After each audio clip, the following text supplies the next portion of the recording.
Nogomet je šport, ki zajema najširši možni spekter akterjev. Je veliko več kot to, kar vidimo v soju žarometov oziroma na televizijskih zaslonih. Tisoči zgodb, ki se sestavljajo, gredo po podobni poti, s podobnimi postajami, ki jim lahko pri spodobi rečemo rojstvo, odraščanje, zorenje in vrhunec. Ne dovoljujejo preskakovanja ali izpuščanja postaj. Najpomembnejša energija je vzgoja. Ne samo tistih, ki stopajo na to pot, ampak predvsem onih, ki so njihovi najtesnejši sopotniki.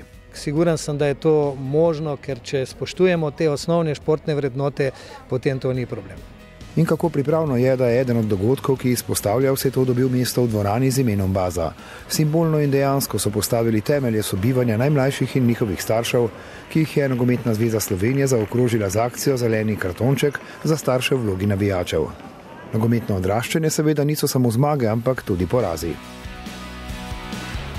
In treba jih je prenesti na pravi način, ne pa v otroku, ki se začne ukvarjati z nogometom, videti bodoče zvezde in rezultat in zmago po vsako ceno. Nogometne šole so, da ostanemo v slogu, prva baza nogometne vzgoje in tudi prvi tovrstni stik s starši. Nekako si preveč želijo od svojih fantov, važno je, da jih spodbujajo, da so na vseh tekmah, saj brez njih tudi mi ne bi imeli dela. Otroci morajo pač priti, se veseliti in delati to, kar oni radi delajo, ne pa da so tam po navodilih staršev. Kaj mi je ostalo v spominu, je, da so vsakič po tekmi stali ob meni in me spodbujali, ne glede na rezultat. Isto, kot so bili moji starši, morajo vedno svojega otroka spodbujati, mu stati ob strani. Ne bojo pozorni svojega otroka, da se bo on v tem zabaval, da bojo videli, da je zadovoljen. Na koncu mogoče bo nekateremu samo uspelo, da bo uspešen nogometaš, nekateri bojo pa drugače želeni uspeli.